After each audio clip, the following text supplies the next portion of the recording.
रायगड, महाराष्ट्रासह देश विदेशातील ताज्या बातम्या पाहण्यासाठी मॅक्स इंडिया लाईव्ह चॅनलला सबस्क्राईब करा आणि बेल आयकॉन दाबायला विसरू नका.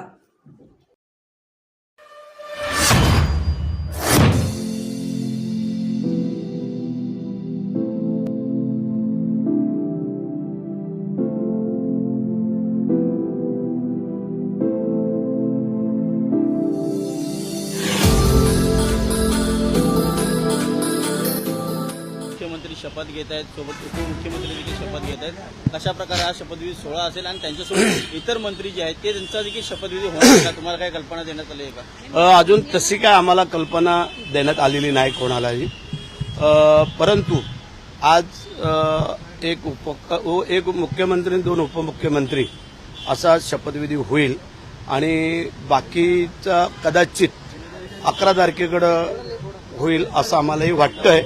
कारण आज जो पंतप्रधान साहेबांनी जो वेळ दिलेला आहे तो थोडा कमी आहे असं म्हटलं जात आहे की त्या वेळेमध्ये एवढ्या लोकांचे सगळ्यांचा शपथविधी उरकणार नाही, म्हणून कदाचित आज तिघांचा होईल आणि बाकी मग 11 तारखेला होईल. 11 तारखेला जो शपथविधी होईल, मंत्रिमंडळाचा विस्तार होईल, त्या मंत्रिमंडळामध्ये किती मंत्री असणार, शिवसेनेच्या वाटेला किती मंत्रिपद येणार, त्याची चर्चा स्वतः शिंदेसाहेब, फडणवीस साहेब हे करतायत आणि प्रत्येकाला असं वाटतं की आपल्या पक्षाला जास्तीत जास्त मंत्रिपदं मिळावीत आणि त्या अनुषंगाने साहेबांची चर्चा चालू आहे आणि मला वाटतं ते योग्य प्रकारे होईल असं आम्हाला वाटतं. शिवसेनेला किती खाती मिळतील? शिवसेनेला काही मोठी वजनदार खाती हवी आहेत, त्यापैकी कुठले खातं त्यांना मिळेल?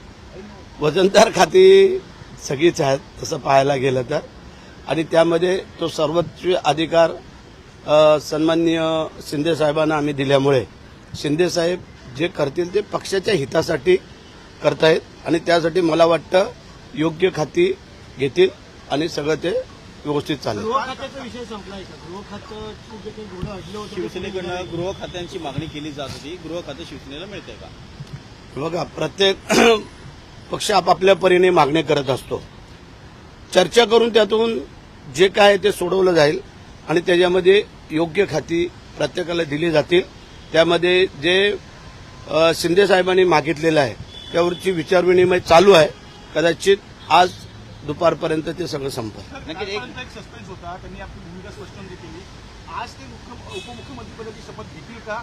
1 तासाभरामध्ये हे सगळं क्लिअर होईल. कारण आम्ही पण रात्री उशिरापर्यंत होतो, चर्चा करत होतो. साहेबांनी सांगितलं काय आहे, काही गोष्टी जर पुढे चांगल्या करायच्या असल्या तर थोडा विचार पण करावा लागतो आणि आतापर्यंत साहेबांनी सगळं तो व्यवस्थित विचार केल्यामुळेच इथपर्यंत आम्ही सर्व लोक आलेलो आहोत. त्याच्यामुळे साहेब योग्य तो विचार करून आज 1 तासाच्या नंतर कदाचित हे सगळे डिसिजन घेऊन सगळं तुम्हाला मोकळं.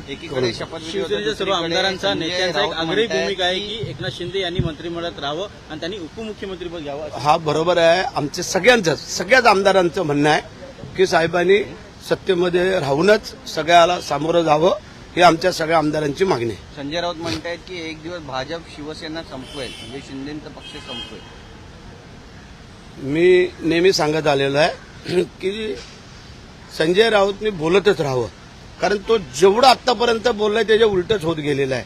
त्याच्यामुळे आता कोण संपल आणि कोण राहील हे जनतेने दाखवून दिलेलं आहे की जे एकट्या शिंदे साहेबांनी एवढ्या 60 सीटपर्यंत आम्हाला नेऊन पोचवलं, हे संजय राऊत जे काही डोळे झाकलेत किंवा काय, हे तुम्ही पण त्याला विचारायला पाहिजे की मग हे संपलेली शिवसेना 60पर्यंत गेली का तुम्ही कितीपर्यंत आलात, हे तुम्ही पण त्यांना विचारा आणि दूध का दूध पाणी का पाणी होऊन जाऊ द्या.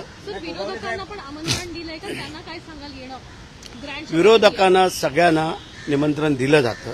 येणं न येणं हे प्रत्येकाच्या मनावरती आहे, परंतु आपलं कर्तव्य आहे की सगळ्यांना ते निमंत्रण दिलं जातं आणि त्याच्यामध्ये आले तर ठीक आहे, ना आले तर ठीक आहे. माजी मुख्यमंत्री उद्धव ठाकरे यांना देखील निमंत्रण दिलं गेलं आहे. माजी मुख्यमंत्री उद्धव ठाकरे यांना देखील निमंत्रण, सगळ्यांना निमंत्रण दिलेलं आहे आणि जे येतील ते तिथं हजर आपल्याला दिसतील ना. सगळे जे नाही येतील ते नाही येतील. दरवेळेस तुम्हाला मंत्रिपदाची उलगावणी दिलेली एकंदरीत पाहायला मिळते. मागच्या वेळेस पण तुम्ही तयार होता कोट घेऊन, यावेळेस नेमकं काय होतं? आत्ता जो काय चर्चा चालू आहे त्या चर्चेअंती हा तिढा सुटेल आणि ह्यावेळेला आम्हाला संधी मिळेल असं आम्हाला वाटतंय. कारण साहेब जे काय चर्चा करतायत ते पक्षहितासाठी आमच्यासाठी ते करतायत. कारण आपले सवंगडी सोबती जर जास्तीत जास्त सत्तेमध्ये आले तर पक्षाची पण उन्नती होते, कारण पक्षवाढीसाठी पण प्रत्येकजण आपापल्या परीने प्रयत्न करत असतो आणि त्या अनुषंगाने साहेब विचार करतायत. संधी आली तर घेणार, संधी दिली साहेब पण तर घेणार. अजितदादा तिकडून म्हणतायत की कोणी शपथ घेऊ नको घेऊ पण मी शपथ घेणार आहे.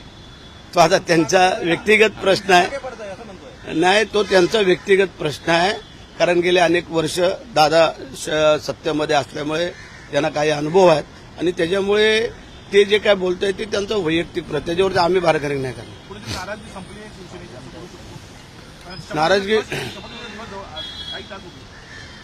नाराजगी संपली म्हणूनच काल जाऊन राज्यपालांना साहेबांनी स्वतः सांगितलं की आम्ही भारतीय जनता पार्टीच्या होणाऱ्या मुख्यमंत्र्यांना पाठिंबा देतोय, हे काल स्वतः साहेबांनी सांगितलं. साहेब जशी तुमची अवस्था आहे, तुम्हाला मंत्रिपदाची इच्छा आहे, तशी दादांची पण अवस्था महाराष्ट्रात झाली म्हणून 6व्यांदा उपमुख्यमंत्रीपद भेटलं. गाडी काय पुढे जात नाही. हा, ते रेकॉर्ड वीरच आहेत ते, त्यामुळे तो काही प्रश्न नाही आहे. त्यांनी स्वतःच काल सांगितलं आणि त्यांनी उपमुख्यमंत्री पदावरती समाधान मानलं. हे तुम्हाला काल कळलं की मी 5 वर्ष उपमुख्यमंत्री राहणार, हे तुम्हाला सगळ्यांना त्यांनी सांगितलेलं आहे. त्यामुळे त्याच्यामध्ये खोलात न जाणं बरं आहे. त्यांनी उपमुख्यमंत्री बघा, फडणवीस उपमुख्यमंत्री होते आणि मुख्यमंत्री पदाची शपथ घेतात, पण दादांची सुप्त इच्छा नेहमी राहिली आहे की त्यांनी मुख्यमंत्री व्हावं म्हणून. इच्छा सगळ्यांचीच वाटते, पण ती नाही, सत्यात उतरायला पाहिजे. तर त्यांनी जे काय स्वीकारले ते त्यांच्या पक्षाचा प्रश्न आहे, त्यामध्ये आम्ही काय बोलणार नाही आहे. आम्ही आमचे मुख्यमंत्री म्हणजे एकनाथ शिंदे साहेब हे स्वतः जे काही निर्णय करतील, निर्णय घेतील, त्यांची आमची ती बांधिलकी राहणार आहे. दुसऱ्याच्या पक्षाबद्दल बोलून आम्हाला कशाला तुम्ही लोक कोडे टाकताय. साहेब पण ह्या निकालामुळे सगळ्यांची झोप उडाली असं म्हणा, आणि विशेष करून ज्यांना मंत्रिपदाची अपेक्षा आहे त्यांना, कारण अशी परिस्थिती आहे की यामध्ये काही होऊ शकतं. झोप नुसती उडाली नाही, खडकान झोप उडालेली आहे. लक्षात आलं का? खडकान.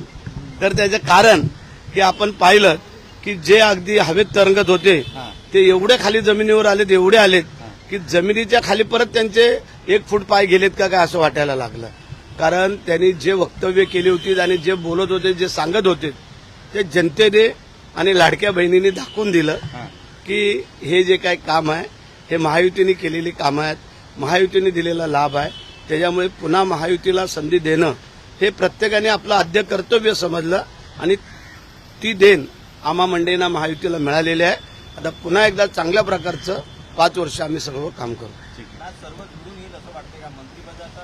हो, सगळं जुळून येणार ना. जुळून येण्यासाठीच तर लोकांनी निवडून दिलंय ना. लोकांचा पण अंत किती पाहायचा हे ठरल्यामुळेच आज शपथविधी होतोय आणि आज शपथविधी झाला.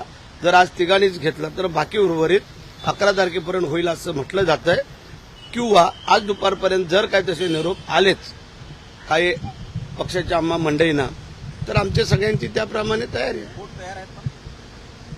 हे जरा आजचा शब्द थांबव ना, जरा घातल्यानंतर मग तू बघ ना काय नाही काय नाही ते. चलो ठीक आहे, धन्यवाद. एक छोटा 1-2 झाले.